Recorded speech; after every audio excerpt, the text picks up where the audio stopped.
కాదు, మేజర్ పెద్దన్న పొజిషన్లో ఉన్న వాళ్ళు కరెక్ట్గా డిసిషన్స్ కానీ కరెక్ట్గా ఇది చేయట్లేదు కాబట్టి వరల్డ్ ఆర్డర్ మారుతుందా అంటే మారుతుంది, పరిస్థితి వస్తున్నాయి. ఎందుకంటే డీడాలరైజేషన్ అవుతుంది, డీఫేమ్ అవుతుంది. దానివల్ల ఏముంది, ఇప్పుడు దాకా ఏ కంట్రీ కన్నా చూసుకున్నా ఏ ట్రేడ్ చేసినా ట్రేడ్ ట్యాక్స్ కట్టాం. డాలర్ టర్మ్స్, పెట్రోల్ డాలర్ అనొచ్చు ఒక రకంగా. సో ఎవరు ఏ కంట్రీ కొన్నా కట్టాల్సిందే, ఎప్పుడో 100 సంవత్సరాల నుంచి వచ్చిన ఇది. సో ఇప్పుడు చేంజెస్ వస్తున్నాయి. సో ఇప్పుడు ఎందుకు కట్టాలి అనేది క్వశ్చన్ వస్తుంది. ప్లస్ ఇప్పుడు ఆయన సపోర్ట్ చేసి ఎమర్జింగ్ మార్కెట్స్ ఏదైనా సపోర్ట్ చేసి వాళ్ళని పైకి లాగుతూ చేస్తే అది ఒక రకం. అసలు నువ్వు పెద్దన్న పొజిషన్లో ఉన్నప్పుడు నువ్వు మిగతా వాళ్ళని పట్టించుకోకపోతే కష్టం కదా. సో డీగ్రేడ్ అవుతుంది, డీఫేమ్ అవుతుంది, డీడాలరైజేషన్ అవుతుంది. సో డెఫినెట్గా ఇది డాలర్ డ్రీమ్స్ అనేవి తగ్గుతున్నాయి. మీరు పిల్లల్ని కూడా చూడండి, లాస్ట్ ట్రంప్ గారు వచ్చిన తర్వాత ఎంత తగ్గిందో. జనవరి 20th వచ్చారు. So maybe March ending April నుంచి స్టార్ట్ చేశారు ఆయన.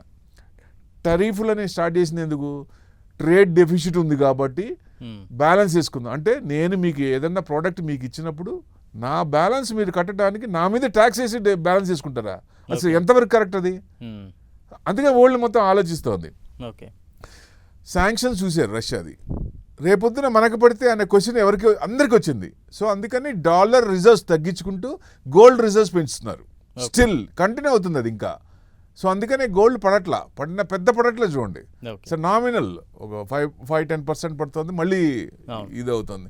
పడకపోవటానికి కారణం ఏంటంటే because of buying of central banks. అదే మెయిన్.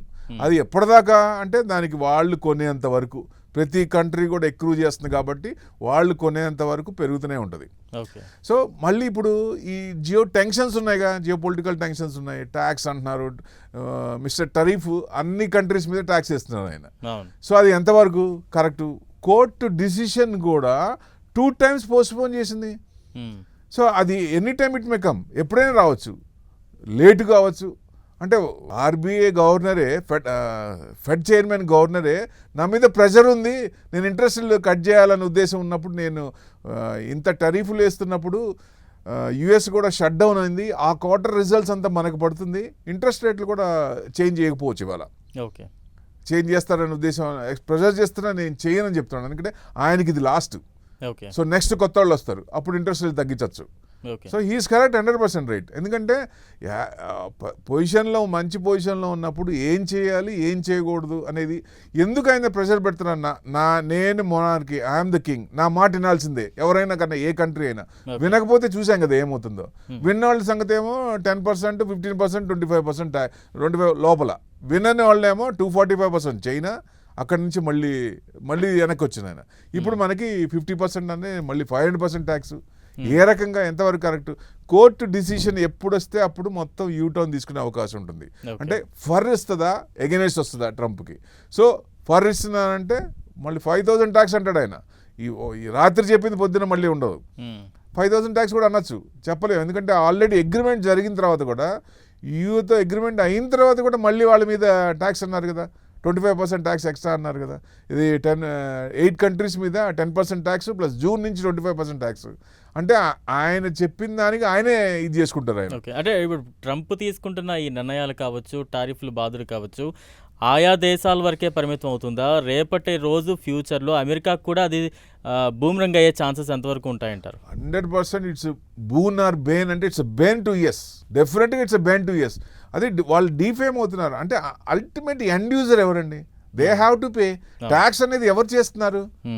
ఇప్పుడు ఏ కంట్రీ అయినా చేసినప్పుడు ఆ 10%, 25% అది ఎవరు పే చేయాలి ప్రోడక్ట్ మీద? సో వాళ్ళకి ఇప్పటికైనా వాళ్ళలో కొంచెం రివోల్ట్ వచ్చి రావాలి. ఎందుకంటే ఇప్పుడిప్పుడే చేంజెస్ వస్తున్నాయి, పార్టీలో కూడా చేంజెస్ వస్తున్నాయి. మేబీ మిడ్ ఆఫ్ ఎలక్షన్స్ ఉన్నాయి నవంబర్లో. ఆ నవంబర్లో ఏమైనా చేంజెస్ రావచ్చు. ఎందుకంటే కెనడాలో చేసాం కదా, జస్టిన్ ట్రూడోని చూసాం, పార్టీ రీప్లేస్మెంట్ చేసి కొత్త వాళ్ళని తీసుకొచ్చి మళ్ళీ ఓవర్ పీరియడ్ మళ్ళీ ఎలక్షన్ పెట్టారు. సో అలానే ఇక్కడ కూడా చేసే ఛాన్సులు, అవకాశాలు ఎక్కువ ఉన్నాయి. చేస్తేనే కరెక్ట్ మిగతాది అనేది అన్న భావన వాళ్ళ ఓన్ పార్టీలోనే హౌస్ ఆఫ్ రిప్రజెంటేటివ్స్ లో ఉంది, సెనెట్స్ లో. సో ఆబ్వియస్ గా మేబీ నవంబర్ దాకా తట్టుకోగలమా అనే బాధ కూడా ఉంది చాలా మందికి.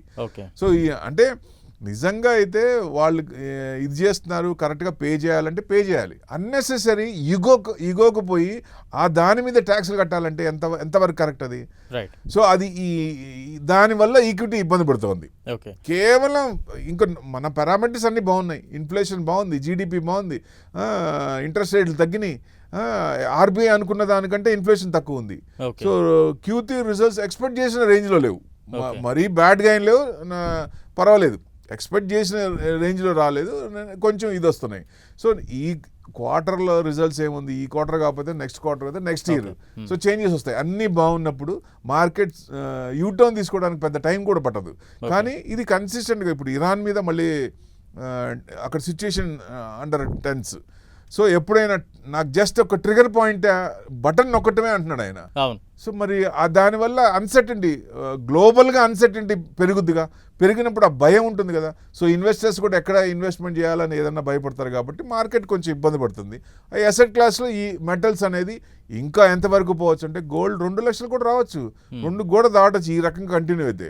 ఇంకా మనకి నవంబర్ దాకా అంటే ఎన్ని నెలలు ఉంది, ఈ ఎన్ని నెలలు ట్రంప్ సీట్లో ఉన్నంత కాలం మెటల్స్ పెరుగుతూనే ఉంటాయి. ఇది అల్టిమేటం. ఓకే. ఆయన వెనకడిగి వేసినా లేకపోతే ఆయన ఏమైనా ఇంపీచ్మెంట్ జరిగినా then it will come down.